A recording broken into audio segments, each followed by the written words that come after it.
કરીએ તો છોટાઉદેપુર ખાતે લોકસભા સાંસદ જશુ રાઠવાએ પ્રેસ કોન્ફરન્સ યોજી, જેમાં તેમણે ભારત રત્ન લોહ પુરુષ સરદાર વલ્લભભાઈ પટેલની 150મી જન્મ જયંતિ વર્ષ અને ભગવાન બિરસા મુંડાની 150મી જન્મ જયંતિ વર્ષને સમર્પિત જનજાતીય ગૌરવ વર્ષ અંતર્ગત યોજાનાર વિવિધ કાર્યક્રમોની માહિતી આપી હતી।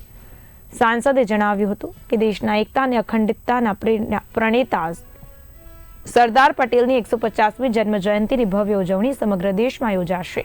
તેના ભાગરૂપે છોટાઉદેપુર જિલ્લામાં તારીખ 18, 19 અને 20 નવેમ્બરના રોજ જિલ્લાની ત્રણેય વિધાનસભામાં યુનિટી માર્ચનું આયોજન કરવામાં આવશે। સાથે જ ભગવાન બિરસા મુંડાની 150મી જન્મ જયંતિ વર્ષને ધ્યાનમાં રાખી ભારત સરકાર દ્વારા જનજાતિ ગૌરવ વર્ષની ઉજવણી રાજ્યભરમાં થઈ રહી છે। આ અવસરે 7 નવેમ્બરથી ઉમરગામથી એકતાનગર અને અંબાજીથી એકતાનગર સુધી ભવ્ય યાત્રાઓ નીકળેલી છે, જે 13 નવેમ્બરે એકતાનગર પહોંચશે, જ્યાં ભવ્ય સમારોહ યોજાશે। સાંસદે વધુમાં જણાવ્યું કે આ યાત્રા 12 નવેમ્બરે પાવાગઢથી છોટાઉદેપુર લોકસભા વિસ્તારમાં પ્રવેશ કરશે અને બોડેલી પાવીજેતપુર માર્ગે છોટાઉદેપુર પહોંચશે અને ત્યારબાદ 13 નવેમ્બરે કવાંટ અને નસવાડી થઈ એકતાનગર પહોંચશે, જ્યાં જનસભાનું આયોજન થશે। અંતમાં સાંસદ જશુ રાઠવાએ પ્રજાજનોને યુનિટી માર્ચ અને જનજાતિ ગૌરવ યાત્રામાં ઉત્સાહભેર સહભાગી થવા અપીલ કરી હતી।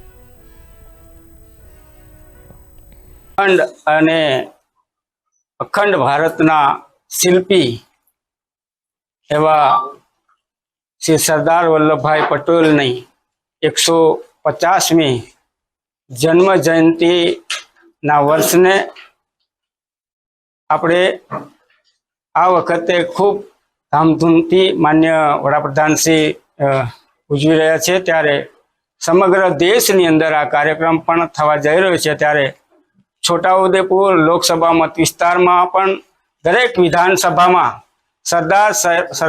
સરદાર સાહેબના માનમાં દરેક વિધાનસભામાં પદયાત્રા યોજાવાની છે અને આ પદયાત્રાની અંદર ગુજરાત સરકારના અને ભારત સરકારના માન્ય મંત્રીશ્રીઓ ઉપસ્થિત રહેવાના છે।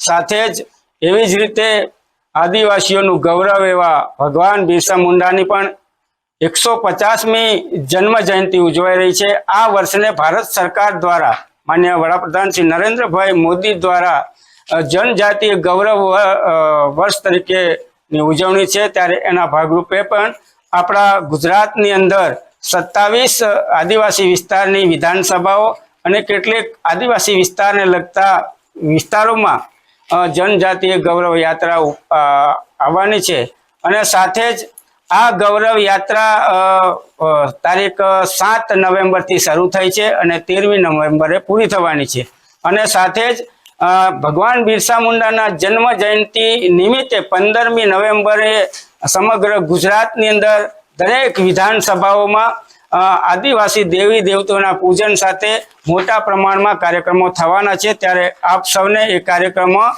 સહભાગી થવા વિનંતી કરું છું, અપીલ કરું છું।